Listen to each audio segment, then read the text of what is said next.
Whew, okay. Oh, he's doing.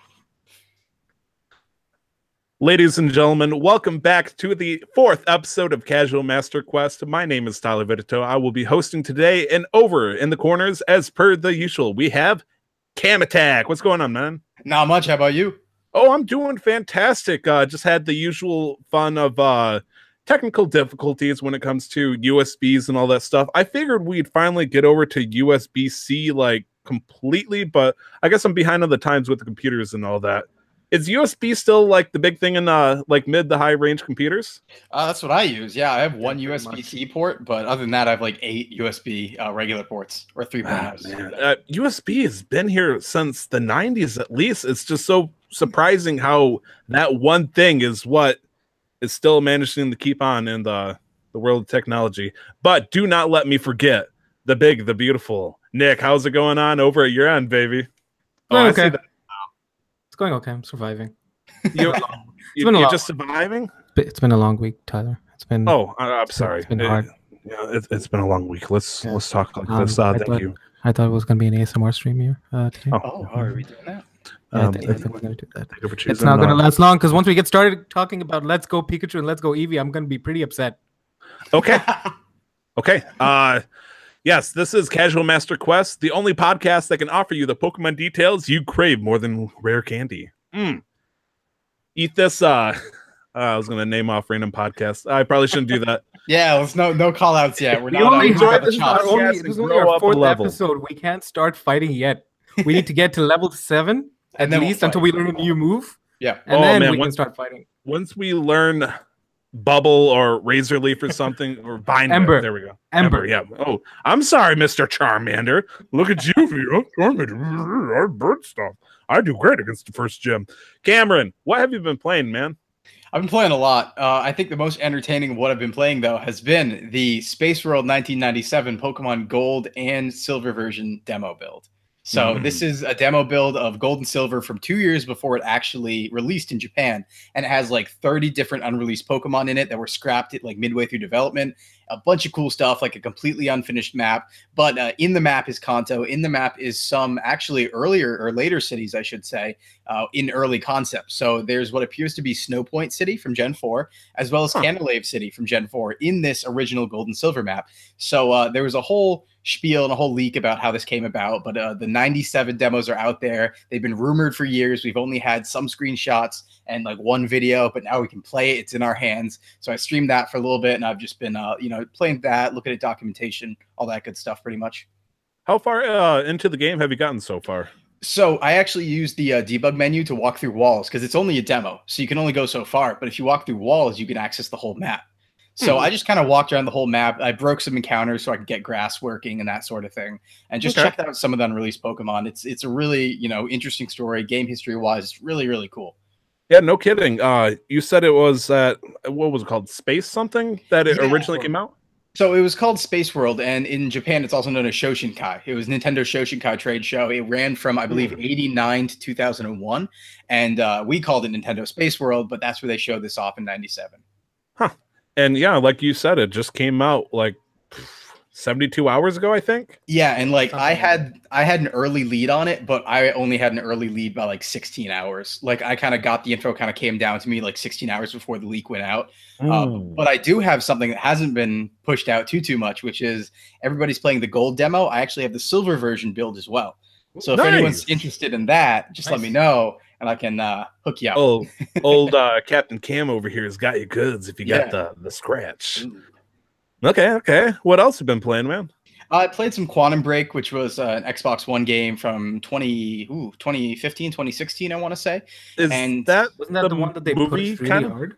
Yes, so that's the one where it's actually really interesting, kind of a spiritual successor to FMV games in a way from the 90s, because what it does is you play through this game. It's a third-person shooter game with time powers, of course, and you play through the game, and then after every like 2 hours or so, you watch a fully live-action episode using the actors that are the actors in the game, of course.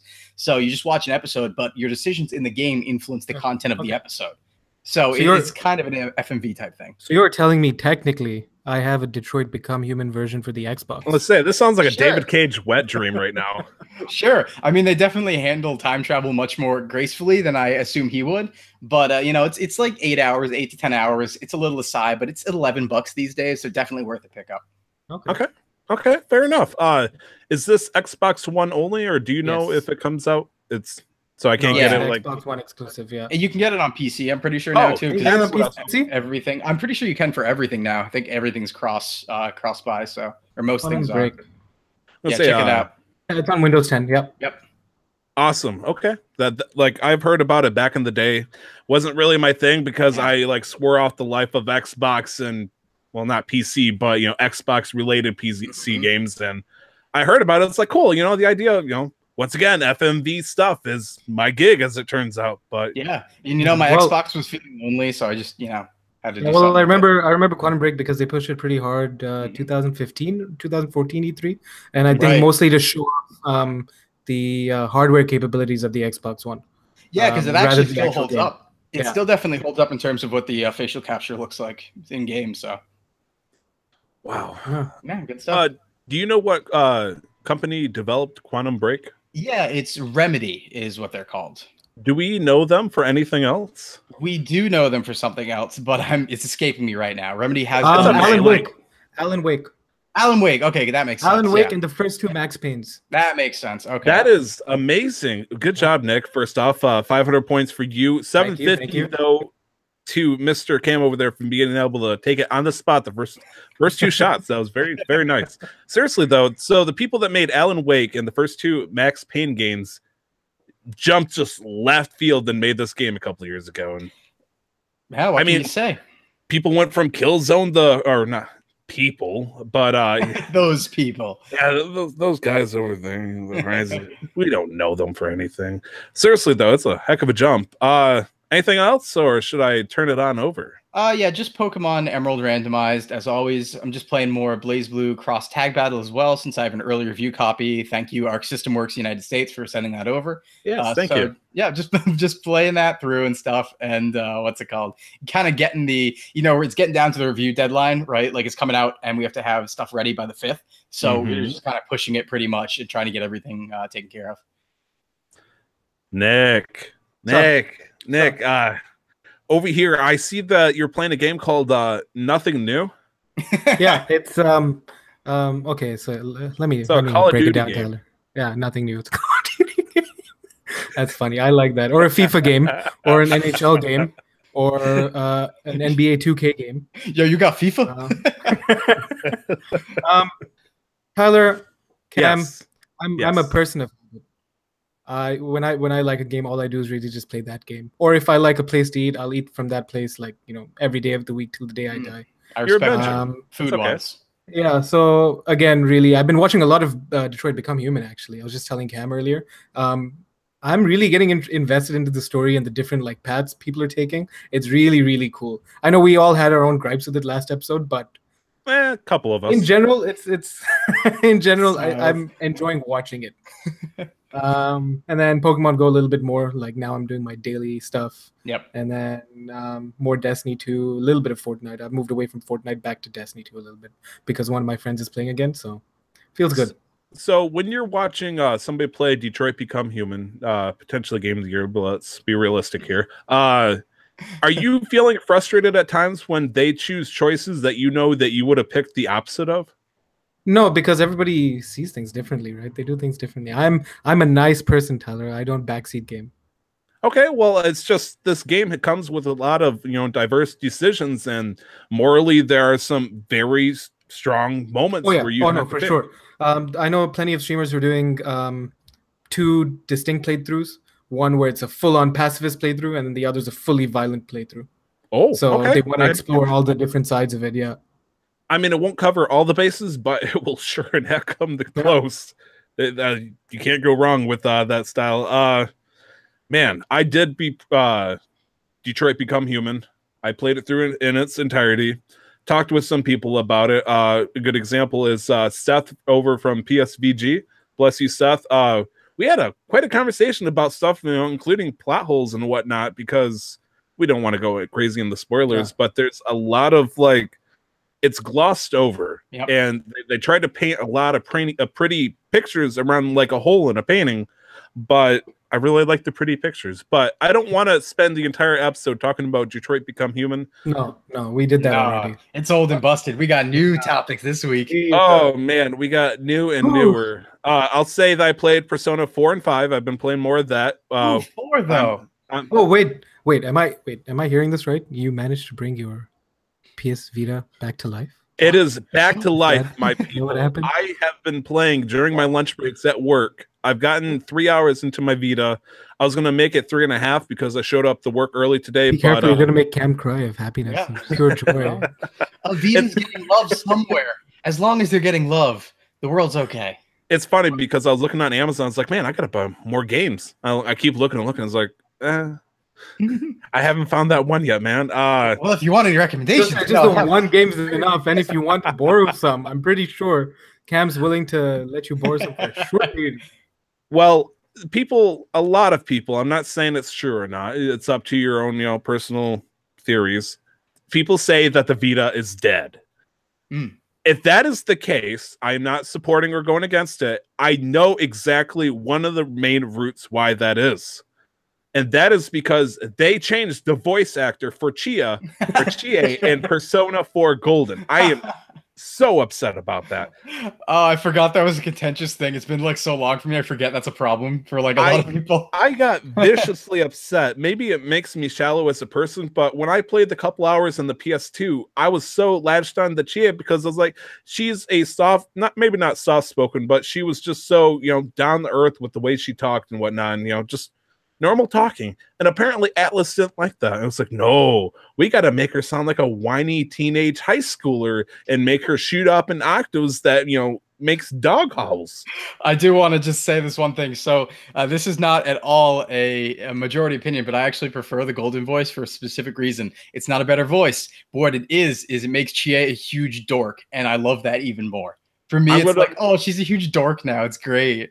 I'm banking on that, man, because like she has her moments where she's just flat out cussing the other players and whatnot. And it's like, whoa, okay, she's violent. Okay, sure, fine. So I'm still playing, so I'm happy with it. But enough of that. 20-hour mark in Persona 5. I beat the second palace. I'm about 3 hours into Persona 4. We will update you as we go with that. I have played Pokemon Quest for the Switch. Have you guys heard of this game? Yep, I touched it a little bit. You do have a Switch? Yeah, of course I have a Switch. Who are you talking to? I'm sorry. I figured you only had systems that were dead. I mean, I have Wii U or something. I have more systems that are dead than are alive. I can tell you that much. I'm just messing, man. So Pokemon Quest, for those who don't know, if you ever go into a GameStop or Games Boutique, if you're up into the northern regions of Canada, yes, there is a little EB toy. Games. EB Called games, EB yes. games. EB. Sorry, not Electronic Bouquet. There are little Lego horrifying abomination versions of Pokemon at those, GameStop stores. I always look at them like, oh my god, these things are horrifying. Apparently, they thought they're going to take Pokemon Minecraft mod and just smash it together and make this game called Pokemon Quest. Free right now on the Nintendo Switch. Cameron, what do you think about this? First, I want to say that Pixelmon likely died for this, and that's a sin, because there was the Pixelmon mod for Minecraft, which looked very similar, which I love to play because I like the idea, and then they turned it into this potentially. There's some correlation there. What I would say, though, is when it was actually explained to me, I was more excited about it than when it was shown to me, because I do have a soft spot for Pokemon. I'm biased towards Pokemon very heavily. I'm brainwashed by it. So I'll play their free-to-play games sometimes a little bit. And I heard, okay, you control the Pokemon, you shoot out your attacks, you fight things on screen. So I was like, oh, this is probably a lot like Rumble, which I really, really enjoyed. It wasn't like Rumble. Like it kind of was in how things like attacked and move, but you don't control it. It plays itself, and it's a grind fest with timers and all that good stuff. So it's what do you expect from a mobile game? But it's a Clash of Clans Pokemon game. Honestly, like you upgrade stuff, you find new stuff, you upgrade stuff, and you let them march just kind of like dilly-dally across the forest that they've been in for years, but apparently they're now vicious to every other Pokemon in the area and need to make a war path all the way to the end of find all the statues and whatnot. And Yeah, I do want to say too, just as an aside, I just want to warn everybody because there's something suspicious about this. Okay. So this game's coming out for Switch and mobile. They put it out on Switch first. There's a reason for that. I don't know why yet, but I don't trust it. So try not to put too much money into the game because they might be testing the water for something, and I don't like it. For iOS, yeah, as far as I know, I believe it was like mid to late June, I thought, but either way, like I'm suspicious they put it out on Switch. It feels like they're testing the waters for that sort of mobile tier game on Switch with monetization. So like I think they're actually testing to see if their Switch base will pay into that sort of thing. So let's be careful here. Vote with our wallets in this case, because let's keep this in mobile as far as I'm concerned. Like now, really, Nintendo have a gold mine on their hands if they really want to make money. All they have to do is let people pay like a monthly subscription for a virtual console. Really, they would never do that. It. But they anyways, fault, but moving on. Did you put any money into it? Oh God, no. Okay. There are some people out there who bought it, played it for a half hour, and decided to buy. It's okay, Tyler. You don't have to be ashamed. You can tell us that you did. You can tell Tyler did not do that. I was going to say you're speaking from personal experience. I was already horrified, but like this is Dr. Moreau's island for Pokemon. This is horrifying to me. I'm like seriously, voxelated. I guess that would be the term. Voxelated Pokemon freak me out. I don't like it. It's weird looking at this Minecraft looking block that makes the same noise that, clicking on in Pokemon Red and Blue, and then it just kind of wobbles around and just murders these other little block like creatures. And it's like they give me the chance to try to employ some kind of strategy. Oh, you can do this attack here, and you can do this attack here. Also, it's like, hey, you got 5-6 different attacks you can do with different timers. Or you could hit this little auto button in the corner and we'll take care of everything for you. And so it just turns into wait for stuff to happen so you can make your Pokemon stronger or lure stronger Pokemon, and then just let them march to their pretty little deaths and just sit there and watch for minutes, I guess. I was gonna say hours. I barely got in like an hour and a half in at most. Like I'm on to the second area. I'm not impressed with it. If you are and you enjoy this, that's great. Some people need their Pokemon fix, and some people need crack cocaine, some people need heroin, but occasionally you got to deal with a little, PCP now and then. You got to deal with the crappy angel dust. Now, don't do drug, kids, please. Never don't do drugs. Your parents don't. It's not a joke. It's seriously, it's not a joke. No, don't. Video games are well more worth your time. So yes, so much more worth your time. Before we move on, real quick though, Tyler, you might want to just drop the mic a little bit. It's sounding like it's blowing things out every once in a while. Oh, okay, Jim. Yeah. Good catch. Sorry. Jeez, that's embarrassing. It's okay. We're all human, Tyler. We have to become human. Yep, we have to become human. That's how the live recording works, right? Messing with this microphone, I seriously thought it was dead, so I was like moving the gain up and down, and apparently I moved a little too far up. Besides that, I played a little bit of Hyrule Warriors Definitive Edition. My fiance bought it when I refused to because I had the video game. I decided to play a good few rounds yesterday and had a good old time. It turns out having it at 60 frames a second and at 1080p is really nice. The moment you throw on 60 frames a second and 1080p on any video game, it becomes substantially better. It's so much better. I had a drunken experience the other night where I went and turned on my Xbox One and started up Destiny 1. Wow, you must be pretty drunk. and my eyes were bleeding from the 30 frames per second. Like I couldn't handle it. And then I just realized how stupid I was for playing at such high sensitivities. And then I had to drag everything down, and I was constantly dying. It's okay, man. But it was so much fun. It was much more fun than my Destiny 2 experience by far, which makes me sad. But anyway, I just imagine you sitting alone in your boxers after like completely hammered with the why is this so much better at the second? Pretty much, my roommate was there, and he was no support at all. So he's just sitting there like smoking a cigar. So that's how you enjoy Xbox. I get it. There are some issues with Hyrule Warriors I would like to address. One of the big things I like to enjoy with this game is the fact I can play with the second person. When I was playing with Amanda, I would have, the little gamepad, which was very tiny and very uncomfortable to play, but it was worthwhile while she got the main TV, or vice versa. Obviously, I don't get that anymore. I have to do split screen. Not a big deal. That's not my complaint. Complaint is when you choose to select a second person, you got to hit the left thumbstick in to tell it, hey, you got to make sure to check all the controllers, and then we got to repair every single time. And when that happens, it's like, okay, you got a second person. You're good to go. Now pick the second character. I'm like, okay, I'm second person. I'm moving thumb. I can't pick my own character. I got to announce to my fiance now what character I want to play. And she can just, say, hey, you want to play Tinka? Well, Tingle? No, I want Sheik. And then finally, I've been trying. Me and her spent about 15, 20 minutes looking through the options and menus. I don't know why my camera keeps focusing in. It wants to see. Yeah, get closer. Some reason the controls on the second controller is inverted for the first player. They're inverted from the first player. So if I'm trying to hit a button to dash and I accidentally do a smash attack, and some reason this weird controller schematic is just completely different from the first player, and I don't know why.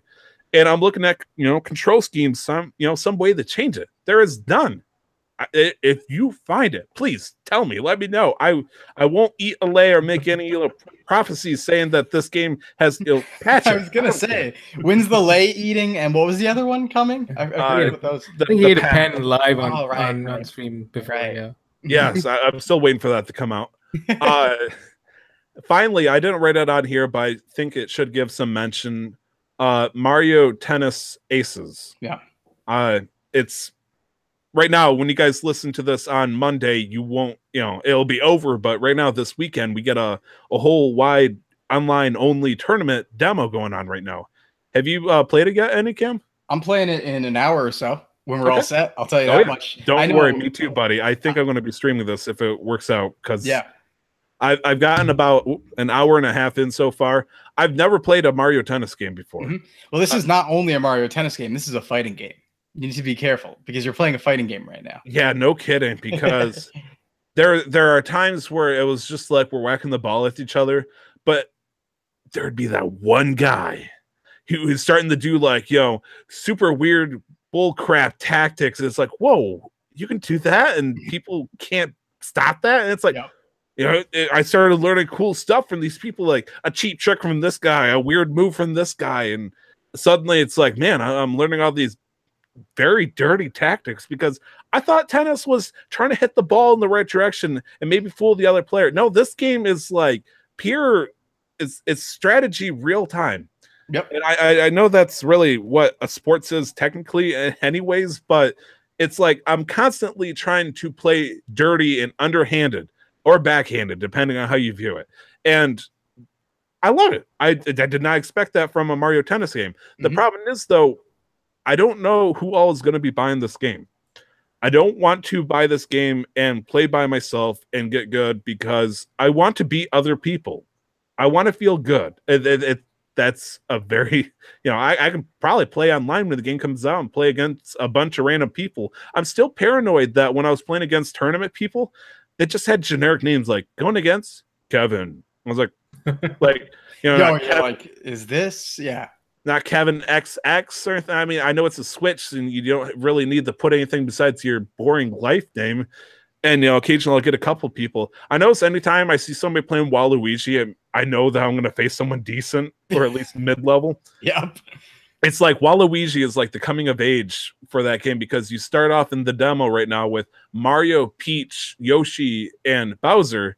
And then the first character you get is Waluigi after so many points you get from beating the game tournament things against other people. And I haven't gotten to play Waluigi. I really want to play him right now. I've seen other people play him against me. There's, you get to play as Spike, you get to play as a Chomp Chomp. All right. I know. I'm hyped to play it, but I guess we'll talk more about it next week. Is there any other games that you guys want to talk about? I think I'm all good, except for the obvious coming up. Oh, yeah. Okay. Let us go to the topic of the show. Who wants to lead this one off? Because this is the biggest news I've seen in terms of Pokemon in a very long time. Let me start with a sentence, and then I'll pass it off. Go ahead. So I want to preface the whole conversation by saying that they didn't announce that the core RPGs weren't coming until 2019, until the end of the whole stream. So for that 3 minutes, I was cursing, I was screaming, I was angry. I thought Pokemon was dead until they announced coming 2019, the mainline core RPGs, like to the traditional, what you would have expected, basically. I'll expand upon that later, of course, and how I feel about it. But it's fine for me. It's fine as long as those core games are coming. But let me pass it off, and then I'll come back to me later. Nick, you know what's happening. You heard what happened. You guys warned me about this happening. You were worried. These were your worst fears. They were. That there would be a Pokemon game that would have heavily implements from Pokemon Go. Yep. And over here, I'm like, that's ridiculous. They would never do that. That's silly. They connected the phone to the game. No, it doesn't have GPS. Oh, it does Lele if it has Pogo related. Oh my God. Not to mention the one-for-one Kanto that we discussed and the upscale, basically 3DS, not upscale necessarily, but the 3DS style game that we discussed as well, because it's still a grid-based movement system on the Switch, which is well below what the Switch is capable of, as we know. So, well, at least in that aspect, Cam, thankfully it's not coming to the core RPG. Yeah. At least like the one-to-one Kanto thing is not coming to a core RPG, and they're just, I guess, just testing out or maybe making it as simple as possible to just expand on this different series or this different spin-off series for like the casual Pokemon player base. Yeah, did I ever have the Digimon conversation with you guys in regards to the splitting of Digimon? I forget if I've talked about that. I think we briefly mentioned. Yeah. Okay. Might have. So the basic premise was, I've been saying for a while now that the Digimon series, when it was in trouble, what it decided to do was split into more teen-oriented games, more child-oriented games. So when they were in trouble, they split the player base basically and made something for everybody.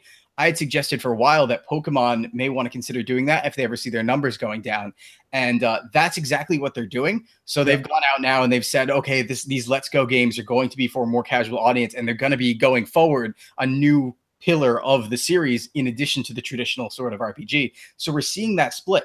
We're seeing that Digimon-esque split going forward. And now we might even have the case where every other year we might just get an alternating game, where 1 year we'll get a casual game, 1 year we'll get a hardcore game, which, as long as they're different teams working, it can give each team more time to work on their product. That's a benefit. The only danger comes in, we don't want Let's Go to sell too well, so well that it over eclipses the other like traditional game, because if it does, they start scratching their beard like, why do we need to do the main core series if we can just make money doing the Go? And it's a really big danger. We've seen casualization strike many series that the core audience liked most things, and so we want to avoid that as much as possible. It kind of goes along with my let's keep Pokemon away from mobile as much as possible. But it's it's getting there. I'm a little worried about that. But for what the game is, for the fact that we're still having those stuff coming, this is a good idea. I don't think it's going to go down like they think, though. I 100% do not think it's going to go down like they think. You really don't think so? This seems like almost the way it's set up. It's like the stars are aligning. Everybody loves Pokemon Go. People love the idea of having a game on the Switch. There's multiple different features that are meshing in just a way that feels like the time that the game comes out, stars are going to align and the Titans are going to be released on this Earth. Titans. I'm going to put it. Let me put it through a couple statistics, because here's the thing I've been looking into. Right, so I'm of course an avid Pokemon Go player. I roll with a group of about 40 people when I go out and do raids and that sort of thing. We have group chats and all that. And the one thing I've noticed about Pokemon Go players is, one, they're not children. Two, they don't care about Pokemon.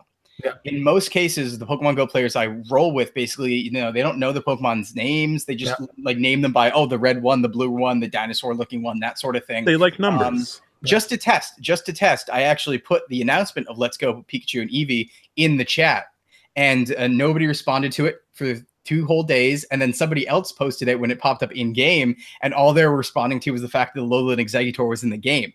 So the Pokemon Go audience really doesn't care. They don't have Switches. Of the 40 of them, I'm the only one I know who has a Switch. Yep. They don't play traditional Pokemon. Bringing them over, I think, might be a problem for Nintendo's end, because what I'm seeing is actually quite the opposite, where people who like mainline Pokemon, because of these announcements, are now going back and playing Go a little bit more. But Cam, bringing in a bunch of new people to a game like Pokemon Sun and Moon, where there's so much handholding, would help them a lot. It's just a matter of if they come. I'm not sure they're going to come in the first place. That's what I'm saying. That was the issues too. Like, everybody has a smartphone. Right. right? Right. Not everybody, but in general, everybody Yes, has a smartphone, most but not people. everybody has a Switch. I don't have a Switch, and the only reason I want to Switch is for the Pokemon games. Yep. Everything else is great, I'm sure, but that's what I want to Switch for. But I can't afford that yet, so I can only imagine how many people cannot afford a Switch, and they're just not dedicated Pokemon like players. Pokemon Go statistically is great, but yeah, not statistically Pokemon. too. We were looking at. I was looking at some stats of basically player age and usage and that sort of thing. And in July of 2016, about 22% of the people playing Pokemon Go were under 18. So everybody else was above 18, right? Per Kotaku suggests that what the Pokemon company said was they're looking to bring over the younger Pokemon Go core audience. That doesn't exist. That was only 22% of them then. That's even less now. So it is interesting that you say this, because a lot of the arguments of anybody that's a hater of this game, it's like, oh, if you hate this game, well, you got to realize that this game is meant for the kids and you just got to get over it. It's like, is it really meant for the kids? And the more you kept saying casual audience, it's like, you know, that sounds more correct. And honestly, you're right. Statistically, it is more for a casual audience, a casual adult audience. In fact. Yeah, like 18. I think the average age of a player when the game first came out, the average I think was a female 25-year-old was the average user of Pokemon Go. Totally now it's changed. Yeah, now it's changed. I actually think it trends older now, based on they haven't done studies since, but based on what I've seen, at least with kids dropping off and high schoolers dropping off, and only everyone I know of the people I play with, 40 of them, I think the second youngest, and I'm 23. So, I mean, it's Even the core games, like there's a series. There's a comic series that a guy draws about him being an older Pokemon player. It's called Dork. It's on a website called Dorkly. I can't remember what it's called, but he's got like a beard and he draws himself going through like Alola and all the hand holding, and it's also bright and sunshiny. And all he wants is like his Pikachu's old. He's got a beer and a belly and a cigar. And he's like, all right, let's get this stuff done with. You know, Pokemon has grown with its users, and I don't think that's. I think Game Freak hasn't properly realized that yet, where like a good chunk of their audience are like people between 25 and 30 or 20 and 30. Yeah. Right. And I hope then catering to the casuals is it's not gonna do well for Let's Go Pikachu, Let's Go Eevee initially, at least. Maybe initially it'll do well, but later on it's not gonna survive long. We know what the conversation is and why we have a moderate amount of disgust. We still haven't even talked about what is going on here. I do want to just really quick, just to put it out there. So if in terms of predictions, right, I don't think Let's Go Eevee and Pikachu are going to do poorly. I think they're actually going to sell relatively well, but what they're not going to do is bring the Pokemon Go base over to the series. That's not going to be the case. But in terms of Pokemon Go audience, you know, a drop in the pan is still significant. You know, a drop in the pan is still a couple million. So even if they do come over, you know, the sales will be good. I'm pretty sure, because the thing is about Pokemon, right? It's such a near and dear IP that even the core audience, even though they don't prefer this, they're going to buy it. Like, I'm going to pre-order them. I'm going to play them. I'm going to buy them. So you're going to have those sales still, and then a smaller portion than they'd hope, I think, of Go sales. But still. Let's get to the game. Yeah. What does Pokemon Let's Go Eevee / Pikachu and Pokemon Go have in common? What do we know about these two games? Okay, so you can transfer your Pokemon from Pokemon Go, but only the first 151, because that's all that's in this game, because it's a remake of Yellow. Yes. So you can transfer those into Pokemon Go, into Pokemon Let's Go. In Let's Go, I've noticed that Pokemon actually have CP as well as levels. So it seems to kind of be weaning people into, okay, this is what levels are, this is what CP is, you understand that. Catching Pokemon, you don't actually battle wild Pokemon anymore. You just use the Pokemon Go mechanic to catch them with the ball. Beat them senseless with metal objects until they submit and fall into the ball. Yep. Okay, Nick, you are aspirating. I agree. So you said there's both CP and levels that are going to be implemented in this game that we saw. So I wonder if that's supposed to be like, this CP means this level or something like that. Yeah, I was trying to figure that out. So one thing that they had was they had a CP 60 Clefairy at level 10. Clefairy's max CP is in the 1000s, the very low 1000s. So that wouldn't exactly scale up correctly. It would have to scale like exponentially. It would have to scale exponentially, but I think it also has something to do with the base stats. And so the level is well, we know what the level in a Pokemon game stands for, but the Right, CP is, I think, some sort of equation that relates to all the base stats and current progress, maybe, or something Yes, like so that. CP equates to the stats of the Pokemon in the actual games, basically, and they're weighted differently between attack, defense, and HP. But yeah. Right. Yeah. Which is weird because do you think that they're gonna focus on other things like special and defense, or You sorry, know, not defense, but like speed and special, because that's main Pokemon stuff. How are they gonna work with that? that's the thing, right? Because on one hand, Pokemon Go Pokemon don't have those attributes. So when you bring them in from the game, you're going to have to assign a random special attack and speed to them somehow. On the other hand, we haven't seen the stat screen yet, so we don't know. We don't know what stats are in, what are out. But Did we see how they evolve in the game? Nope. no, and interestingly enough, I noticed that they were showing off a level 18 Bulbasaur in the trailer, which Bulbasaur would have evolved by then naturally. Yeah. So. Not if they press B and they're smart enough to get that sweet move early. Come on, use it. But do you think Yes, they would even but have like the option to press B to prevent evolution? Hopefully, but I don't think that. Shake the Bulbasaur horrifyingly enough until it chooses not to. Yeah. It suffers for traumatic. Game Freak put out a quote. That's HC Rumble right there, people. They haven't explained it yet, but they said that they did simplify the XP gain, evolution, and battle system, but they haven't explained how yet. So we'll see. We'll see. What does catching Pokemon do then? Are we did see that we're going to be able to battle. Did they show or anything of gyms? Yeah, so they showed gyms. It's 1-for-1 a Kanto remake, Yeah. so all the stuff from Yellow's in there. Probably a heavier story emphasis, it seems. So you're going to have more Team Rocket, likely the gym leaders, that sort of thing. Yeah. But yeah, you can fight trainers. I did notice the trainers' levels. You can actually compare them to the trainers as they were in the other games. The levels are way lower, and the amount of Pokemon they have is way smaller as well. But, Casual audience, people. Yeah, and it also, it could be a factor of scaling because you don't fight wild Pokemon, but it was actually pretty low, and the Pokemon that they were fighting with were pretty high. So I don't know what's going on there. But I would love to see what would happen in the very beginning of the game if you just transfer over a legendary Pokemon. I know there's all sorts of things like, they won't listen to you or whatnot until you have the right badge and whatnot. I feel like they're going to have to restrict that until midway through the game. That's what they actually are doing, they said. So they did put that out, yeah. And Team Rocket, if Team Rocket is in this thing, why would they battle us to catch our Pokemon and steal them? Why wouldn't they just chuck their Pokeballs at us? Well, you could always ask that of Team Rocket in the original canon as well, True. Not that smart. They are. They are not that smart. No. We did not see anything of babysitting or breeding of any kind. I don't believe so. Yeah, we haven't seen any of that. But again, that wasn't in the original games either. True. Games, and I think for simplicity's sake, they're not going to include any of that. So we wouldn't see eggs either, since that is Gen 2. Which is weird because eggs. Pokemon we might be Go able to transfer over eggs. Yeah. Maybe you'd be able to transfer over eggs because I don't think you're going to get a competitive edge out of this game. Yeah.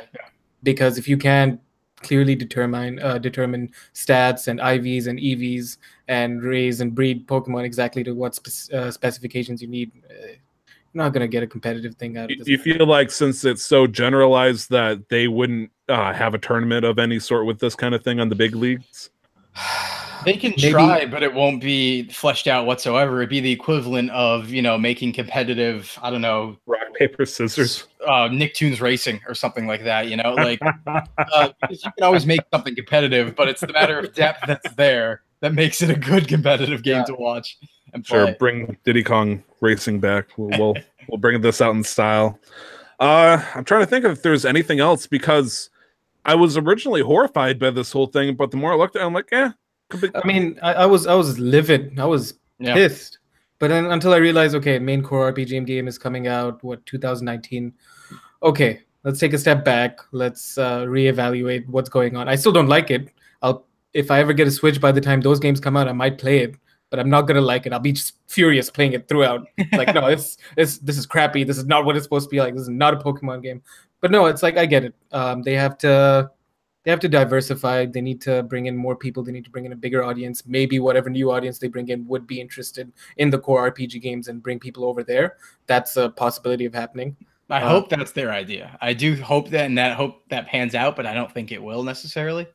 But somebody said something. I was reading a comment somewhere, and as much as I love Pokemon, I feel this. Somebody said Game Freak is like the Apple of like gaming world, where they know people buy whatever they make. Yeah, no, I've said it a lot. You know, as for I say it all the time. I'm basically brainwashed. I'm brainwashed by Pokemon.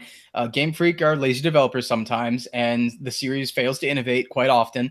And you know, if you look at it from any sort of coming from the outside perspective, it's hard to find them being objectively great games. In a sense, we play them because we love them because we grew up with them. But in terms of JRPGs go, they're pretty big nothing burgers. And that's, me saying that, which is like, it hurts to say, but I understand that. I can step back and understand that. Yeah, absolutely. Gameplay mechanics have always been great, but then plot has always suffered. Some of the in-game mechanics has always come across as lazy. Yeah. They take things out for no reason whatsoever. Put it back. Great things that were always like fun to use. But I'd still buy a Pokemon. I would, because especially the core series, that's what I grew up on. Yeah, right? And it's very much for me, it's going to be the same feeling I have with Pokemon Go, where it's going to be like, I buy the games, I pre-order them, I get them, but it's going to be like, oh, this is a terrible game. Like, like I do with Pokemon Go. I'm just like, don't do this. Don't look at me. This is awful. Oh. There is one thing that I saw when I was watching the video that I was like, okay, I am in on this. And that is the fact that I'm able to do local cooperation. Yeah, like I can play with the second person on the same screen. Yep. So I think there are two things that I would take away as good things from this game. The co-play, the cooperative play, and it'd be interesting to see how they're going to integrate that into the core RPG. I guess they're using this as a tester to figure out how that's going to work, to what extent, and what they want to do with it. And the second thing being that you'd be able to ride any Pokemon freely. Yeah, that's very important. Visually, these are the two things. That's one, and then the co-op play are two that I'm not upset about. Like, those are cool. And follow Pokemon are back, and Pokemon customization for Pikachu and Eevee. That's cool too. So, yep. Man, I am so glad I stopped botting and cheating and all sorts of horrible debauchery that's related to Niantic, games. I wouldn't have stopped if I could, but honestly, I'm not afraid to admit it. I did bad. Like, I was one of those people that would have quit otherwise if they didn't discover that there's different ways to find cooler things, because I got bored with it and I wanted to find more of the game. And as it turns out, there was more of the game over in Santa Monica Bay. Yeah, I wasn't even doing it that way. I just refused to give Niantic money because there were no stops around me. So I would just spoof to stops, spin them, and not touch any Pokemon. Just basically make it so I didn't have to pay Niantic for Pokeballs. That's all I was doing. That's totally, fair. Yeah. But obviously, I goofed up. I realized I start completely over. I'm back up to a fairly high level, nothing crazy. And I'm glad I did, because if I saw this Pokemon game now, I would be one of those people that are, blowing the dust off their Pokemon Go accounts saying, oh my gosh, what did I make for my PTC password? And, you got people like they're playing Pokemon Go for the first time in years because they're excited because, I got a Switch game coming up. What's a raid? Field research. That must be so fun to over the shoulder. But that's pretty much me, right? I was starting about 2 weeks ago. I started doing all these things again. I only just hit level 20 and I'm excited, and now I think I can use Ultra Balls. Oh yeah, finally. Yeah. So welcome to the jungle. We got Ultra Balls in games. I just got my highest level Pokemon at 1800 CP. So nice. I'm working my way up there. It's become a lot of fun. From where it was and to now, it's improved a lot. Yeah. And I guess with that, is there anything else we want to talk about Pokemon besides giving happy thoughts, middle fingers, any of the good stuff? I'm pretty much all set on that. I've talked it to death a few other places too. It's, said what I've said at this point. You're right. We have our thoughts on it. We're excited in some ways and horrified in others. Oh, yeah. I think it's going to be one of those begrudging, we have to accept things have changed and it's not for us kind of stuff. And pray to God that, they bring out Pokemon Stars and other crap for the next generation on E3 is coming out soon. Are you guys ready for E3? Because I am certainly not. I am. This is also the E3 episode, everybody. Yes. It's gonna be busy for me, but I will try and stay on top of everything. But yes, excited. E3 is every holiday put into one. I took 2 weeks off for it, and I'm going to be basically 24/7 at doing the E3 stuff. So I'm ready. I am happy for you that you're willing to give that kind of commitment, because Honestly, it was like the solar eclipse where I was in the wrong part of the country. People are talking about how exciting this glorious thing is up in the sky. I'm looking, I'm like, it looks bright, whatever. That is me with E3. I told you guys my dirty little secret, last episode. I could not care less for E3, but it has its importance. Gosh, E3. E3. What are you guys expecting from E3? Let's do Xbox first. Xbox. Yeah. That's kind of my corner a little bit. Xbox. I was saying that's out of my field completely, as you see Link, strutting in the background and all that stuff. Well, the problem. So last year, Xbox at E3, all they could talk about was 16 teraflops. Like literally, that was the tagline from the entire show. There, so they were pushing what was it, the Xbox One X really hard, and all they could talk about more than anything else was 16 teraflops, which is an impressive number, but they didn't do much more than that. They did okay. Again, I think we brought this up a few episodes ago about how Microsoft always wants to just mess with Sony constantly and right. The holographic middle finger. Yeah, yes, I remember that. They really just want to. If they tried, they'd be able to make a successful platform. And the only thing that's really keeping the Xbox alive, which I've said before, is the Halo series and Gears of War. Gears of War not so much anymore now that it's that the last one was announced for Play Anywhere. And so the only thing I'm only hoping for is Halo 6. I doubt that's going to happen. There are rumors of another Halo game coming out that's like Halo Wars 2 and like Halo Spartan Assault. So that's coming out, I think. That's going to be announced. They might do some Sea of Thieves stuff, show off some of the more upcoming content. There was a recent DLC, a free DLC that was a recent update. Yep. The Hungering Deep that introduced the Megalodon into the game. Mm-hmm. Yes, I saw that son of a gun. It is a big shark. Big shark. I'm not sure what else Microsoft could do at this point. They might just showcase some of the other smaller indie games that might be coming out, some more family-friendly games, because it has been an entertainment system for the family. I think that's what they were pushing it as originally and still have been, at least half the time. So hopefully Crackdown 3 exists. That's one thing. Right, Crackdown 3, there was it was delayed by 6 months, but that was like 8 months ago, and there was no word of it ever since. Yep. Yeah. So hopefully that still exists. Maybe, hopefully. Because Terry Crews was great in that in that trailer. Yeah, so but, Microsoft is planning to have, I think, their longest conference that they've had this year. So they said it's their biggest. I think it's their longest. So they have. Really, I don't know what if it's their longest conference. I have zero predictions for you. They've said that. It's okay. So last year, basically, they actually pushed the idea of they've been working a lot with Japanese publishers and developers and trying to get more Japanese games on the platform. Well, wasn't that Scalebound? Well, yeah, it was one. Yeah. The 360 had a few, but last year they showed off Black Desert Online. Last year, Fighters was showing off at their conference. Yeah. So this year, I actually expect more of Japanese publisher pushing. It might even not necessarily exclusive things, but it will probably see a relatively larger than we would expect Japanese stage presence from Microsoft this year as well. Oh, we might actually get a big push or a small part of the conference on Mixer, because Mixer being Microsoft's streaming service, right? So streaming platform. So we might get a bit on that because they just recently finished 1 year of being live as a streaming platform, and that's right, because they were pushing it last year. They were pushing it last year. Oh, I'm sorry about that. That was so good. I do want to point out that there is it's a bit of a long shot, maybe so to speak. There was an announcement last year, or maybe it was a couple years ago. They're kind of teasing it. Conquer. Do you guys remember Conquer's Bad for a Day? Or I guess in Xbox's sake, Live and Reloaded, there was that little teaser like, look at me, I'm Conquer. I got the voice actor with us. Maybe we should bring Conquer back and do a weird tech demo right here. And then it was Project Spark. Yeah, and then it showed this weird emaciated squirrel thing that was supposed to be a tech demo for Project holographic. Spark. Yeah. No, there was the holo. It was like 3 times, right? Because there was the Project Spark thing when it first launched. There was the holo demo, and then there was also Super Lucky's Tale, which people for a second thought that was Conquer. Yeah, there was a lot of Conquer teasing. Isn't Conquer like that perverted squirrel? Yeah. Yeah. Okay.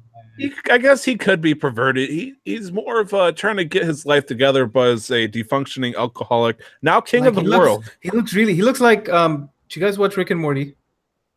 Yes. So he looks like Squanchy. Isn't that Conquered? Oh, you lost me. Yeah, No, me too. there's like an alcoholic squirrel That's type not thing in anime. Rick and Morty. So And that it might as well be. There's If it's not anime, I can't help. I'm sorry.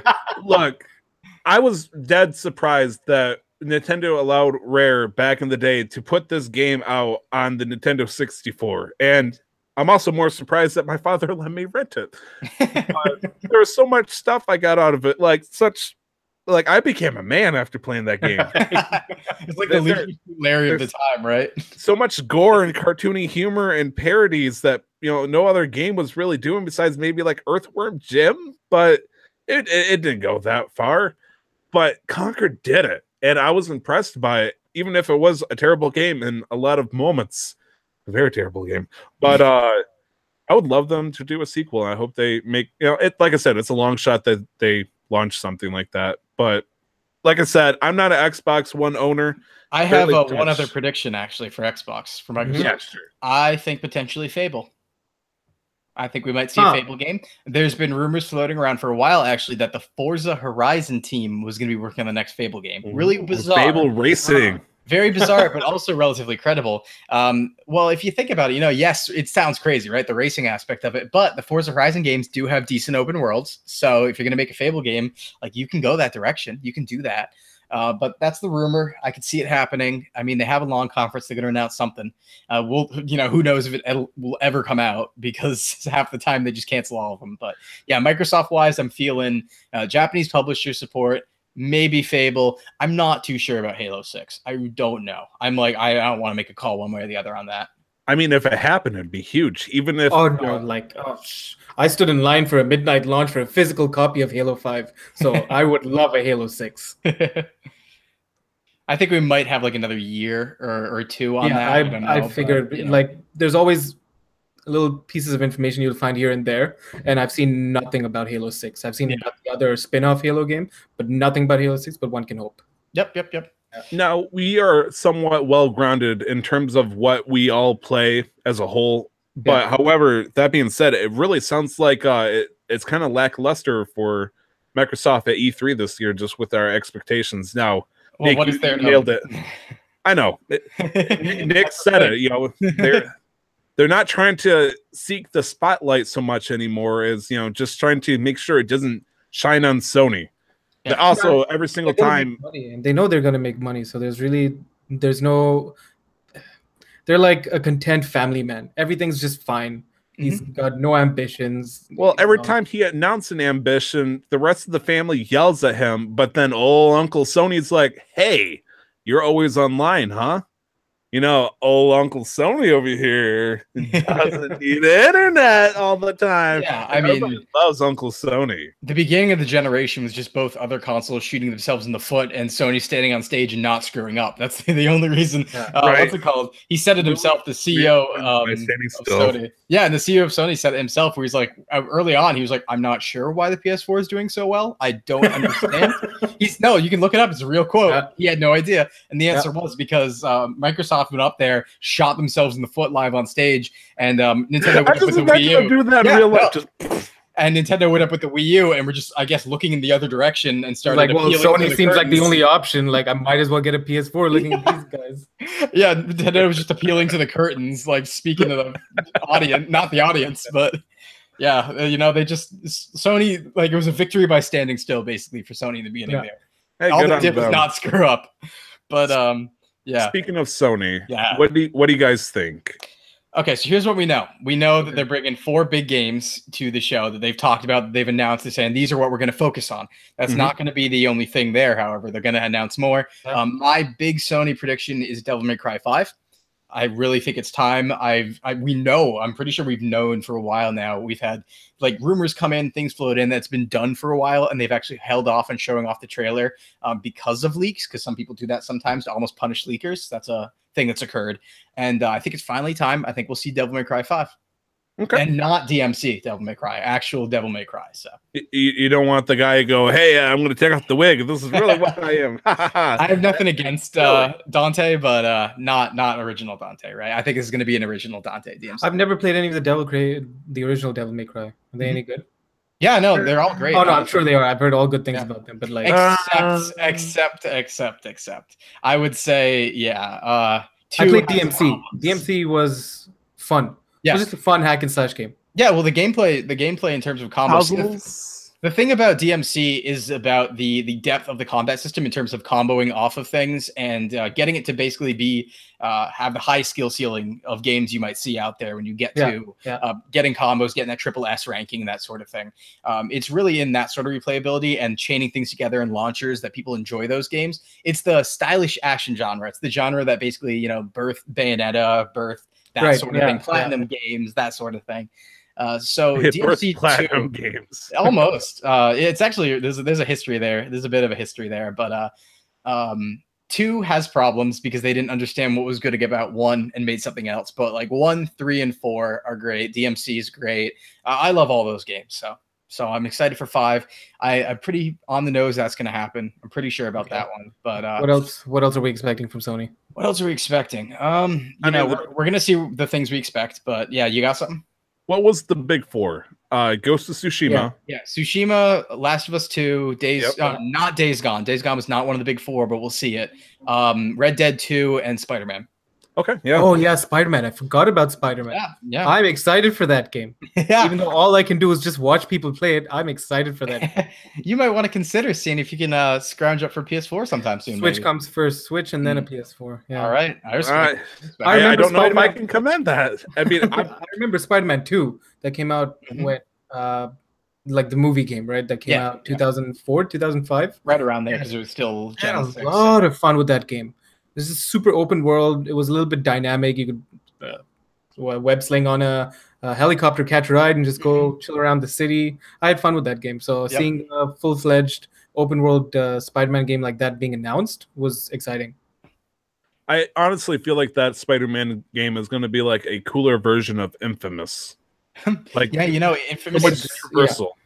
Infamous is great in itself, but this does have that sort of traversal angle, and it looked super, super dynamic when they were showing it off. It looked so dynamic to the point where they were claiming it wasn't cinematic. They were like, okay, this is not a cinematic scene. You can actually control this right now, how he's swinging and what he's going through obstacle-wise. So that's cool. It's definitely going to be entertaining. I'm looking forward to that. But yeah, beyond those big 4, beyond DMC, I work from the Japanese angle mainly, so I'm trying to think about what we might get in terms of that sort of thing. Big Japanese games. They have those big 4 right there in the chamber. Honestly, if they said nothing else, people would be happy. But there's always that one last thing that they're gonna drop, and it's like, what is it? Oh, what's it called? Of course, from the Final Fantasy VII remake. Yes, that From Software's new game, which some people, there's the rumor. We thought it was, oh geez, what was it? The trailer from the Game Awards suggested it was a different series, but the leaks now are saying that it is Bloodborne 2, even though that was basically said, no, it's not Bloodborne 2. But we're going to see FromSoft's latest game there, almost 100%. We're going to see more Final Fantasy. I don't know if it'll be coming out in the next year. I don't know, but we will see it definitely. We might see some more Final Fantasy stuff, honestly. Might be some more 15 demos for the new Spyro remaster, maybe? Yeah. I mean, everything will be playable, hopefully, on the show floor. I'd like to think so. Yeah, because Spyro comes out in July, I think. Oh, yeah. It'll be ready then. Yeah, and it's scary because Kingdom Hearts 3 has actually finally attained a real solid form. A real form. And Square Enix keeps saying, it's still going to be 2018, guys. Don't worry. But everybody around the developers, they're sweating heavy, yeah. What is, this guy's all thumbs up and smiling. It's like, I want to believe him, and I really hope he's right, but that's a holiday. That's the most holiday release I've ever seen. I'll put it to you that way. I really hope so. Yeah. I've seen or heard people play 2-hour demos of Hercules, essentially, where you get to play through that storyline, and they're talking about it, describing so many cool things. I am excited for it. The idea of a new Kingdom Hearts 3 since 2004. Yeah, no, jeez. Well, this is 5 or 7 side games in the middle that are canon, but since 2, it was 2003 or 4 or something like that. Oh my gosh, it's been so freaking long. I know it's not PS4 exclusive anymore, Yeah. but whatever. Obviously, yep. people have joked, and we kind of laughed as the Final Fantasy VII remake has taken one step further into the grave of never returning ever again. Bless them. Yeah, we could see Splinter Cell, a new Splinter Cell. Now would be a good time. There was talk about that, thanks to certain stuff. And it makes sense too, because with Metal Gear going the way of or going goner, I should say, with Metal Gear MIA, that's a good opportunity for them to get back in with a big new Splinter Cell game and kind of push you like your sneaking games? Here you go, Do you think anything from Konami? Do you think after Survive? That's not a pachinko machine? Difficult. Yeah. Maybe we can turn a PS4 into a pachinko machine? They're scratching their heads like, how do we do that? Let's see. I'd like to see something from Platinum. I'd really like to see Platinum put out a game. They seem to be working with Nintendo recently, very much so, very close. But Square Enix, I think, has some moves this year beyond what we see in Kingdom Hearts and what we see in Final Fantasy. I think that Square Enix, they've opened a couple new studios in the past few months. They've been working with Platinum pretty closely. Platinum feels ingratiated to them because it helped them save the company with Nier. So I could see another Platinum game coming out, or at least getting announced. I see something cutesy, something first party, something cutesy, because we got so many serious, strong titles right here that Sony feels like there, might not be anything for the kids or whatnot. And so left field, I'm going to suggest maybe something Little Big Planet. But Tyler, kids don't play games. Yeah, okay, whatever. They play Fortnite. They play Fortnite. That's cutesy enough for them. Yeah. Okay, sure, whatever. I still think something simple like Little Big Planet will make a very soon return with the next title. Yeah, I think the Little Big Planet studio might be working on that Dreams thing. I'm not sure, but somebody's working on that Dreams thing. Inside Studio? Yeah, or no, wait. Am I thinking of? Oh boy, am I mixing up my Tearaway devs and my Little Big Planet? Teraflops? Yes, all 16 of them have been. But what's it called? I think one of those cutesy game teams is working on Dreams right now. I think I'm mixing up who it was, but I could see a Little Big Planet. That could be a thing that happens. I'm happy with the big ones they announced. If they show me more Spyro, they really don't have to do too much more. I'd love to see people play a actual demo, just see what it's like. Just a small stage. If they want to show me a little bit of Little Big Planet, that'd be great. They have been doing a lot of weird remaster moves, like Parappa and Crash Bandicoot. Is not and Medieval. Yeah, we know that's coming too. Yeah. Honestly, I don't know what to expect besides that, and I wish I could make wild guesses, but I feel like every time I make a guess, you should be careful. It backfires. You got to be careful now. Yep. What's it called? I think that Sony will have something that's a big wow moment. They generally do. I think for the last at least 4 or 5 years, they've had that wow moment. Even last year, even though it wasn't like a Sony thing, they showed off Monster Hunter World. I don't know. Wait, was that at Xbox? I don't remember which one that was at. Do you think anything VR related? Sony. PSVR is still a thing, still exists, still does okay. Is that what they're going to say at the beginning of the conference? I swear it's still a thing, guys. No, they dedicated like 20 minutes to it last time. I could see a 10, 15 minutes. Probably happen again, yeah. I feel like if they do one of those, they're going to try to make a drastic move to make it relevant again, and they're going to pull a PlayStation Home from PS3. You sit there with VR and you get to walk around and talk with other people in a virtual reality room, kind of like you could on the computers and whatnot. Yep. Two quality of life things that I hope to see from Sony or / expect to see from Sony. One, they did promise by next E3 that they would have PSN name changes ready because you can't change your PSN name. Damn you, Yoshida. They said that last E3. They were like, hopefully when we get on stage again like this next year, you will have that. We're working on that. So maybe they announced it there as like, it's free today, whatever. The second thing that I'm expecting / hoping for is for true backwards compatibility with PS2, PS3 games. And kind of what Microsoft is doing with Xbox 360. I'm hoping for that. I'd really like that. I don't know. It's tough because they're in a position where they don't have to do that because they're the winners right now. And they can make people pay for them again. But they could pull it out as PS4 is starting to come, wind down next couple of years. Let's, throw it on out there, that sort of thing. So could see that. Could Sony do a PlayStation 1 Classic? Yeah, no, they're actually. I talked about it in the news on my other endeavors this week. They're actually looking into it. The problem is, so many of the big games on PS1 were third-party games, so they have to get all the licensing rights for all the big stuff. But they are working on a PS1 classic. They're looking into it. They're doing the research, seeing how they can make it viable. But yeah, so that's a thing that we could say. I don't know what I would pick if I didn't have either, and there was a Super Nintendo Classic and a PlayStation 1 Classic in front of me. I think I would go for the PlayStation. It's so go for weird. The PlayStation 2. That's my childhood. So because the Super Nintendo was totally my childhood, and I think the reason why I would pick the PlayStation is because even though it was my childhood, I feel like there's so much more entertainment I could find on like the top 20 PlayStation games versus. Well, I guess it would be a Nintendo 64 classic in that case. If you're also expect to see that this year. Yes, there's also been mentions of them trademarking the idea of doing something Nintendo 64 related, which I really hope they don't. Just imagine they give you 2 controllers and you got to buy another 2 so you can play the classic Super Smash Brothers. Yeah, it'll be interesting. Mario Party. It'll be interesting to say the least. Or an updated 3DS. That wouldn't be out of too much. I imagine we pull that thing out of 2DS or a 3DS. I don't know, man. If that happens again, it's been like 3 years. I will say, in terms of Tyler like calling things and having to eat Lays, I think my biggest call that's been wrong consistently every single year has been, I think it's finally time for the 3DS to die. No. I've called that for the last like 3 years, I'm pretty sure. So I'm not going to say anything this time.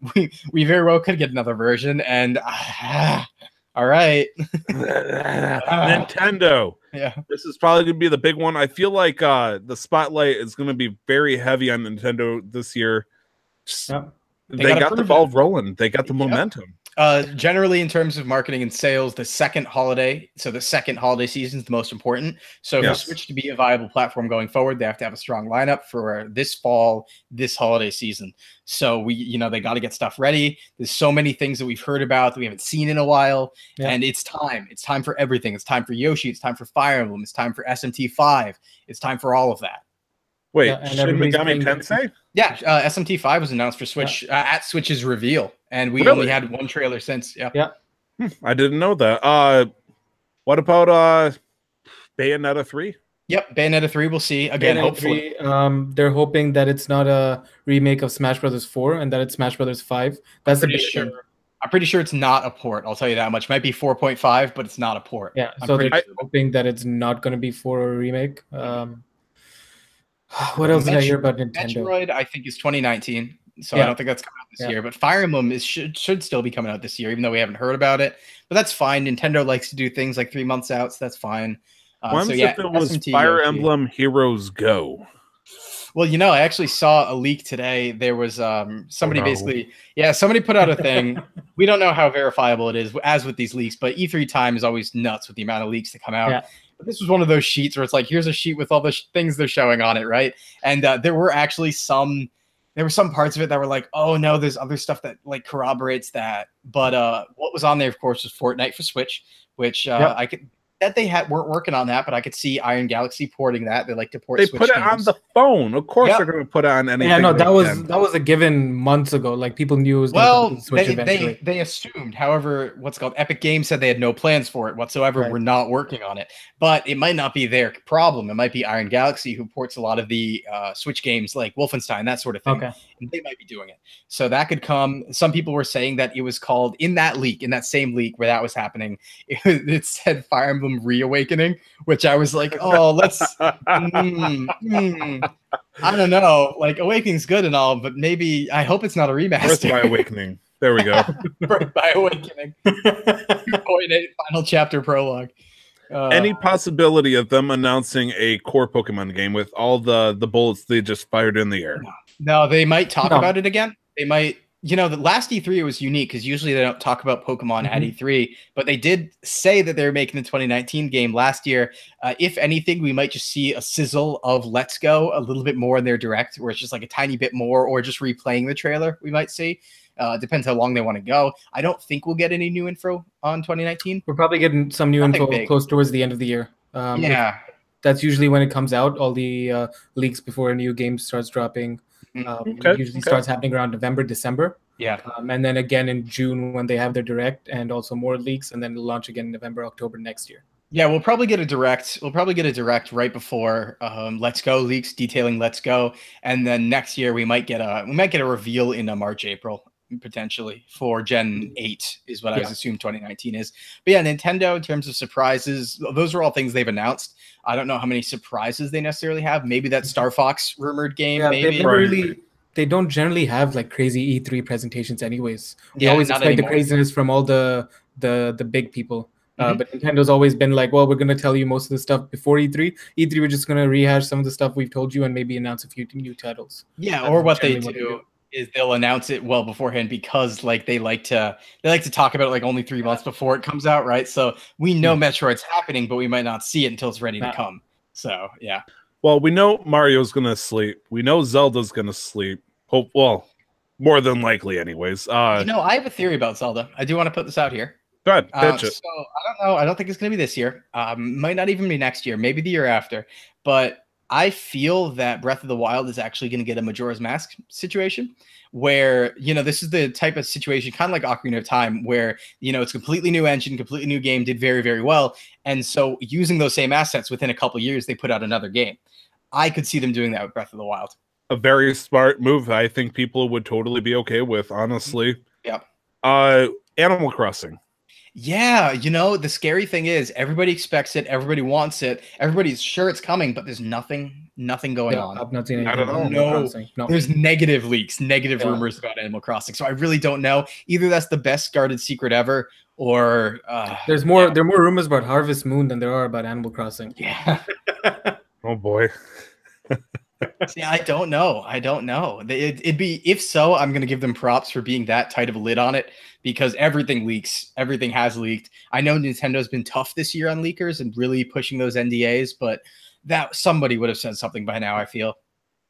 If it is, honestly, I do not care for Animal Crossing. Yeah, I don't really play them, but I enjoy them. I appreciate them. And I played it when it came out for the GameCube a lot as a kid, but the handheld versions, I try to get into it. It's just not for me. Mm-hmm. We've got Ubisoft confirmed a new Assassin's Creed game. Yep, Odyssey. Interesting. Nice. Wait, are you being serious? Yeah, we're being serious. They confirmed a new Assassin's Creed game. Mario's going to be flying around across the space and have a hidden cloaked figure hiding above him. Despite them just recently dropping a new AAA title last year that completely reworked the whole series called Assassin's Creed Origins, they decided to announce that they're going to be talking about Assassin's Creed Odyssey, and we're not really sure if it's a DLC or if it's a new title. They should have stuck to those gap years. I'm pretty sure it's a new title. It's in ancient Greece, but they should have stuck to the gap years. It did very well for Origins. So that's what killed the original series. Like 1 and 2 were great in my opinion. Like 2 was an improvement of 1. 3 was boring. Black Flag was fun. Great. And then putting out a game like that every year. Yeah. There are only a few franchises that have successfully done that, and those are the sports franchises. And even then, not as successful as they might have hoped. I was going to say, and sports franchises only get away from it because the people generally who are playing the sports games don't play other games and don't have expectations similar to the rest of the industry. Yeah. Because generally for them, like a roster update is worthy of a new game. So for most people that would not fly. So the sports audience is also more casual. So and I've always been a big believer in quality over quantity. I've always felt like it was always insane if a band that you love takes 3 or 4 years to put out a good album and you're okay with waiting for that amount of time. Why can't a dev studio wait that long but then have crappy games? Right? Yeah. So they announced Assassin's Creed Odyssey. Fallout 76 was announced as a teaser trailer, and they're very much. And that's from Bethesda, so Bethesda itself, and there are a lot of conflicting rumors going around. Yes, it's crazy. I'm pretty sure I'm on board with the rumor where what's it called? Somebody in December 2017 called that it was called Fallout 76 and said it was going to be a DayZ/Rust type game, like survival type stuff. And that's too bold of a call in the naming title to not be insider information. I feel you can't just be like, oh yeah, next Fallout's Fallout 76. That's just what it's called, and know that back in 2017. So no, it's match for match. That usually never happens. So it would have to have been from the inside. Yeah. So it seems to be some sort of survival game, potentially Rust Daisy type thing, maybe. What So is that's the last Fallout game that you guys have completed? 4? 4. Yeah, Yeah, 4. no, never played Fallout.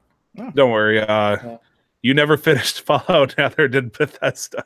I mean, I'm sorry, it always looked like Neither did. Skyrim. It always looked like a modded Skyrim with guns. Oh, stop. Oh, stop. I hope that was on purpose, because that's the big joke. That's good. That's good. Oh gosh. Oh man. I mean, it always looked fun, but I'd never played a Fallout game. And when I saw the announcement of Fallout 76, I looked over some of the history of the games. The why 76, like why did we go from Windows XP to Windows 7? So I'm assuming it was some similar like stupid reason like that. And there's like in-game lore where there's like different. Are you forgetting about Vista? Yes, on purpose. Yeah, no, it's gonna be like a Division style where it's online. You can build your base camp with other people. You don't have to, but you can. These are some of the things that I've been reading on the Yeah, internets. maybe we'll see at E3. But yeah, we're gonna see Rage 2 as well from Bethesda, probably the Prey DLC. Supposedly, it's the prophecies of Canadian WalMarts have predicted. Oh, it's well beyond that now. It's It's been haven't confirmed. announced Yeah. it. Yeah. Oh yeah, they put out the trailer and stuff. Well, the prophecy happened first for the public media. Yeah. Brought to I you will by say- the Jesuses at Walmart Canada. Walmart Canada leaking everything. What is going on? They leaked Sonic Racing too, just last week. See, Canada's just pissed. It's done with America, so we're just being guess. right now. Hide your characters, they spoiling guess. everything out there. Man, but yeah, from Bethesda, I want to make the call, and it's not necessarily a hard call, but I'm pretty sure we're not going to see Elder Scrolls 6 because I don't think it's actually being made. I really don't think it's going to be announced even for the next 2 years. At least for this year and next year, we're not going to see any signs of it. If they do, I will eat something. I will eat some food. I'm not Tyler. I get the We'll make a feeling smart choice. I was not going to bring it up, but the Elder Scrolls Online, Somerset. that's their current thing.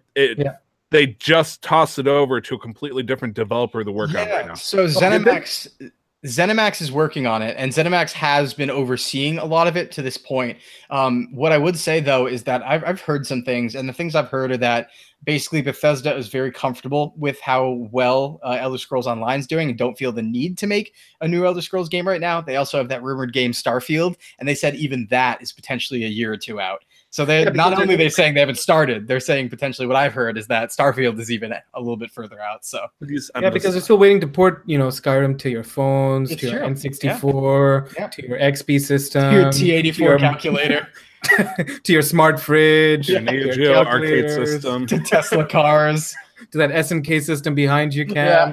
We're just waiting on those ports first, and then they can start working on Elder Scrolls 6. I think we are wrapping up what our predictions are here. Yeah. Let's shoot into the questions real quick since we're already getting ready to murder our own clocks. First question, what is your least likely wish for an announcement at E3? What is something that you like 3 AAA battle royales being announced? 0, did you say? I wouldn't want any, but we know it's coming. No, I'm saying your least likely wish. So. My least likely wish, I don't want more than 3. Oh, okay. Oh, I see what you're getting. So if we have more than 3, like I will be upset. Yeah. Right? It's a weirdly worded question, but like it is. I guess if we have any more than 3, I will. I think what the question's asking is, what is your far shot, the thing you want the most, but you know won't happen? Shots. Yeah, but you know 0 battle royales. 0 battle royales. I mean, that is still a far shot. Yep. Yep. My far shot's far mostly because it kind of like that stuff already got announced already, but I want Pokemon Stadium 3. And I want and I want Stadium in that basically you have access rental wise to every Pokemon from every generation. There's gym leader castles through every gym series, basically. Just basically take Stadium 2 and just add everything from all the gens, all the gym leaders, all the Pokemon, and do that with mini games. So that's my farthest shot, the things I want the most. Besides that, a new Paper Mario that's actually Paper Mario, but that's never going to happen again, unfortunately. So. Oh, you don't like, what was the last one that came out? Any of the last 3? Color Splash or something like that? Yeah. Oh. They've jumped since Thousand Year Door. Star, Paper Paper Mario games. I did enjoy Super Paper Mario, kinda. I mean, it was okay. It was an action-based RPG, but that's the thing. It was Super Paper Mario was fun, but it was not Paper Mario. is the best way to put that. So, yeah, traditional one is what I would like the most besides Stadium. But yeah. Do you want to stick with your wish there, Nick, or do you want to try to pitch something different? Yeah, no, I don't want any battle royales. Like, really, as fun as they are to play, and I can understand the hype behind it. Yeah, no, I don't want any battle royales. Man, I don't want any new. I don't want any new battle royales. Everything, like, I would love to wish for Halo 6, but I've waited between Halo 4 and Halo 3. What was that? 4 years, and Halo 5 came out 2015. So I'm okay with the wait. Like, I can do that. That's not. I mean, that was a jump from Bungie to 343, so I guess that would make sense that they were starting from scratch over there, maybe with some assets, but... Yeah, because in terms of the PvP, the problem is that arena shooters are a bit dead. They're surviving. No. They're surviving on like a IV. Like, it's bad. And I think they're taking their time to rework the system. The idea that they had in Halo 5, which is PvPvE, right? So you're playing versus other players, and you're also playing against AI enemies that you'd find in the campaign. That was really fun and chaotic, but it didn't grip, right? Yep. It didn't take hold as much, despite the huge Halo fan base. So I would guess that's what the issue is, and that's why they're taking their time. And also, I hated the story for Halo 5. Oh my goodness, it was such a terrible story, and I really hope they do it better in Halo 6. Yeah, hopefully. That is definitely a least likely wish. How about you, Tyler? What do you got?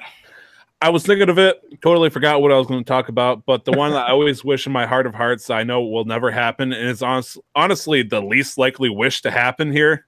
I really would like to see Pokemon Snap come back in some shape or form. It's kind of like your Pokemon Stadium, mine is Pokemon Snap, but we know. I feel similarly about that, though. I'd like to see that too. I think, though, even beyond that, I should say my biggest least likely call right now. You know what? This isn't the least likely, so I'm going to retract this. But Sony making another portable, Sony making another handheld. But I'm not calling that. I would be so mad. I'm not calling that the least likely because there's some stuff there. There's some stuff. There's some comments. They're aware of Switch. They want to compete with Switch now. They think that handheld isn't a lost cause. These are all statements they've made in the last couple months. So they were experimenting a little bit with 5G in relation to other outside in the Sony group. They were referring to 5G in use of things beyond their phone and tablet business that they're not talking about potentially in the future. So not the farthest shot, but that's what I'd like to see the most is another Sony handheld. So I like my hardware. I like my consoles. So the more you get out there, the more interesting things are for me. So okay. This next question is very simple. I'd like to think we'll find. Okay, fine. Well, what is your favorite Pokemon game? I can't do that. Nick, what is your favorite Pokemon game? Since I've only ever really played the core series, Platinum. I put 225 hours into Platinum. I love that game to bits. It's the game that started off my collection, my living decks for me. Yep, Platinum is my... That is the off-gen of Diamond and Pearl, right? Yes. Okay, just making sure. Well, honestly, like after Yellow, then there's Crystal, and then there's Emerald. Yep. And then Platinum. Yep. And then the non-existent Z. Non-existent Z. Or non-existent Gray, then non-existent Z. Oh, yeah. I got in 2008, pretty soon after it launched, and that was when I got my Nintendo DS Lite first. And I had that thing till 2013, till my sister threw a TV remote at my head. Well, she was aiming for my head, but it hit the screen of my DS, and it cracked the screen and the hinge. So the screen's plasma and LCD started leaking, and the hinge wouldn't stay stable, so I had to play it flat. Oh man! But the biggest takeaway from all of that was I yelled at her why were you aiming for my head? Why would you throw a TV remote at my head? Or at least that's what I was aiming for. And I'm like, that's a weird way to show love. But anyways, that was the death of my DS. Things would have been better if it hit you in the head, because then your DS would have been better. I mean, you might have suffered, potential head damage, but yeah, sure. I'm just saying consoles are worth more than human lives. That's all I'm saying. It's not that hard of a take. So consoles are worth more than human life. It's true. Cam collects 2018. How do you think I got all my consoles? So, Captain Crazy over here, what is your favorite Pokemon game? You ever date me to something that you can't possibly answer that question? Because that's me with this. It's like, okay, hit us up with your top 3 then, at least. Okay, because I put out a side episode that was 45 minutes long, just explaining why Gen 5 isn't as bad as people think, but that's just a small portion. I can't begin to rank them for me. I really can't. All I can tell you. All I can tell you is that Gen 5 is actually good. I can tell you that no, you know what? I have to hold off. I'm too.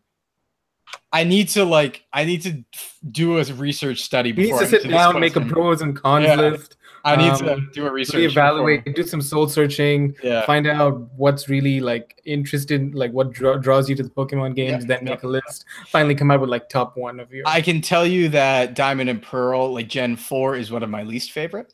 I can tell you that much. I can tell you that much.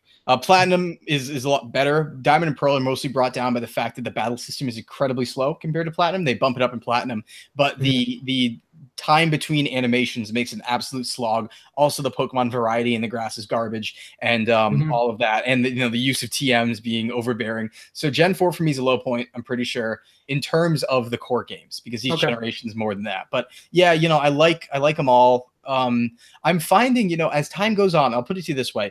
I used to be a big Gen 2 fan, but as time goes on, I'm liking Black and White more and more and more as time goes on. I'm liking X and Y more and more as time goes on as well. I find a lot of issues in the first and second and fourth gen. So I'll say that much, basically, and seventh gen. So it's probably 3, 5, or 6 where I'm feeling the good stuff. I can tell you. Yeah. Yeah, Gen 3 was the one game where I remember I started making conscious decisions about Pokemon selection, like typing and stuff, and then I started learning. Gen 1, I mentioned this earlier, like I fought a Caterpie to a standstill. I fought Brock.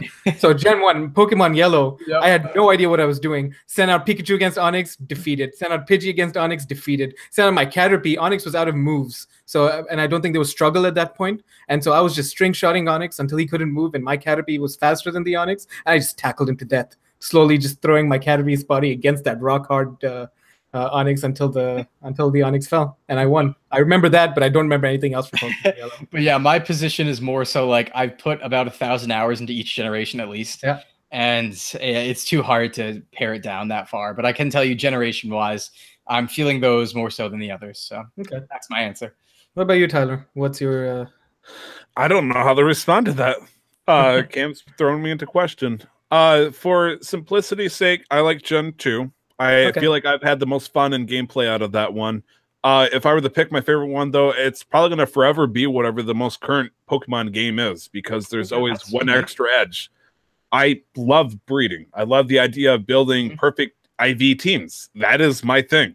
So, X and Y, did that pretty well. And I think before that, Black and White tried something like that. And a lot of stuff you can get trained up in terms of IV and EV, or EV specifically, but it wasn't that easy until X and Y. And then it got even more simplified with Sun and Moon. Yeah, I played competitively, so racing Pokemon, hatching, and IVs and EVs and all that. I played competitively in Gen 4 and early Gen 5. It was a slog then. Gen 5 was fun for breeding because of the Dream World, so you had all the hidden abilities accessible. Ooh. But Gen 6 is actually, I feel, the easiest to breed in, because if you go to the Prism Tower, you can just stick a penny under your 3DS's analog stick and go around it in a circle indefinitely, so you can put your system down while you're hatching eggs, basically.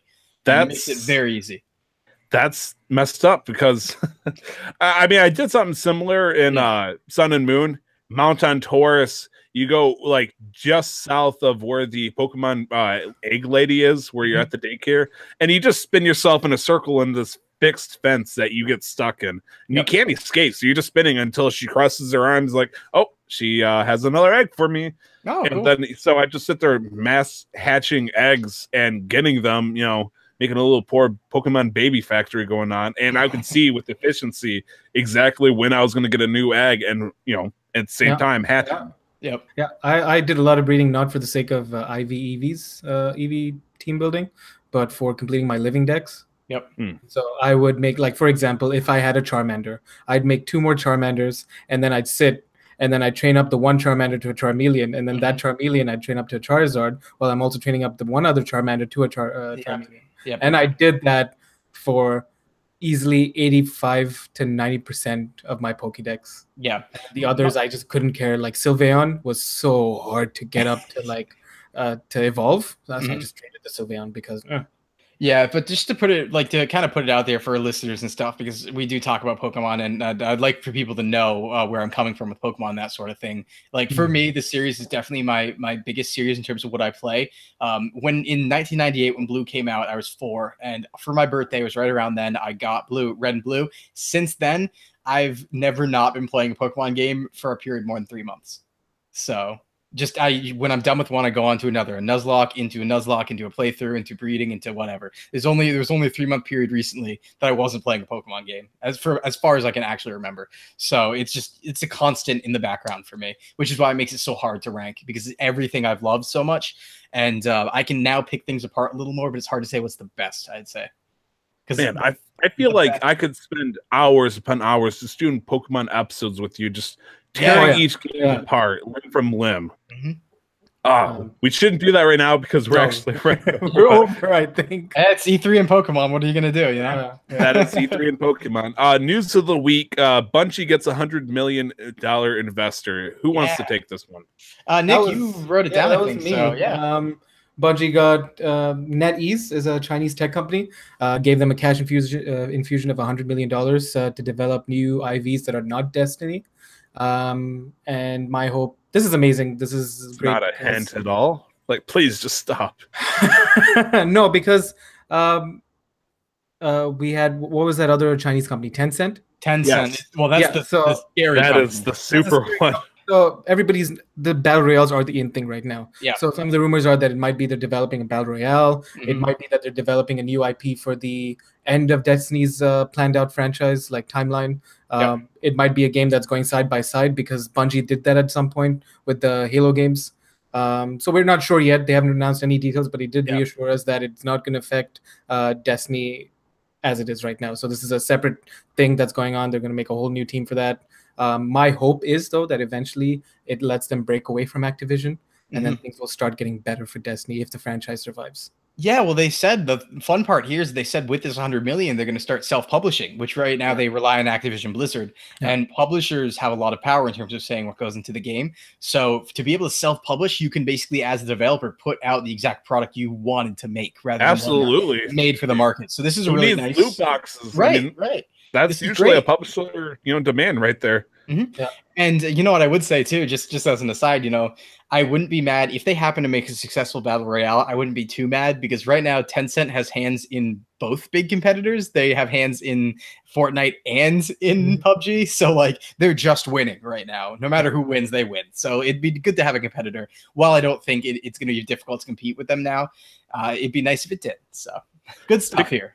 Speaking of Tencent, did you guys hear that they bought out Vivendi's hold on Ubisoft? That was like a month and a half ago. They bought out. Well, so they got Vivendi to basically sell off. Guillermon, the owner of Ubisoft, got Vivendi to finally give up on the hostile takeover idea, and Tencent swooped in and bought up 5%.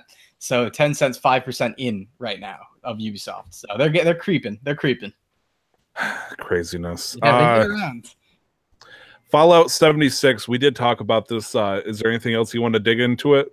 No, I just didn't know where to put all the E3 stuff. So about Fallout 76. I don't know who put the Super Mario Bros. Speedrun. That would be me, of course. The Super Mario Man over here. We do have an announcement. We do have a speedrunner that broke the 5-minute mark in Super Mario Brothers, which has been done so many times before. That is kind of like the make or break for the most, probably one of the biggest games to be speedrun. I would say, there's probably a couple others out there that you can think of, but when it comes to Super Mario Brothers, trying to beat that game in 5 minutes has always been like the make or break of a speedrunner in the old school games. So however, is this a record, or is there something? There is a record. Okay. This guy has beaten under 5 minutes using a single hand. Oh. Oof. So what if he used 2 hands? Well, if you got it under 5 minutes, 2 hands, it's like, that's pretty cool. But a lot of people. What if this guy, he did it single-handedly under 5 minutes? What if he did it using 2 hands? Well, if he had 2 hands, then he'd do it in 2 minutes and 30 seconds, right? That's how that works. Should do it. That's how that works. Half the time. I feel like there's such a hard cap. Like I could be wrong. like it's been shown using a computer emulated, like, you know, moving the character for him and all that stuff. I think like the absolute hardest is like 456 or something like that using the current strategies. So doing 458 with human error using one hand. Yeah, well, it's all mechanics too, right? So more hands wouldn't really make too much of a difference because you have to get the mechanics down and you just have to push the buttons at the right time. Yeah, so I imagine you have to have a pretty big hand to be able to hit. Yeah, like, dexterity. Yeah. I imagine him holding it like this too, just yeah, just wiggling it. Thumb and the pinky sticking out, and that, I mean, you wouldn't want to pause. That would screw yourself over. So yeah, just pinky and thumb. Yeah, you got like 30 surfers all around him while he's like, yeah. Surf's up, dude.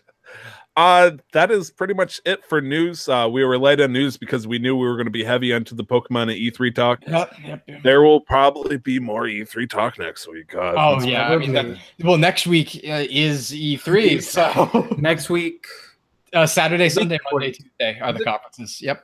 Okay. Yep. So it will be there, guys. Be prepared. Game releases this week. Vampire. This is Vampire. Yes, this is Vampire. Okay. Action RPG coming out on June 5th for PS4, Xbox One. Think Victorian vampire action RPG. So cool stuff there. Okay. And of course, Blaze Blue cross tag battle. Yeah. Before I get into that, real quick, the other thing I want to mention is Vampire is actually one of those rare AA games that we've talked about before, kind of like Senua's Sacrifice, Hellblade, where it was a, not a AAA game, not a AAA developer, but they're making at this AA lower development cost level, they're making a, finished product. And it's coming out, and I like to support those games personally because that's what we used to see games wise in like Gen 6 during the GameCube era and that sort of thing. So I'm a big fan of those. But yeah, Blaze Blue Cross Tag comes out on June 5th. That's a fighting game that crosses over Ruby, Blaze Blue, Uriel, which is Under Night in Birth, as well as Persona 4 Arena. So it's a big crossover fighting game coming out from Arc System Works, the makers of Dragon Ball FighterZ and many other great stuff like Guilty Gear, and that's coming out. So. Hashtag chill. Hashtag chill. I'm actually obligated. No, it's okay, man. And finally, the most notable one for this week as well is Sushi Striker, The Way of the Sushido, which is coming out for Switch on June 8th.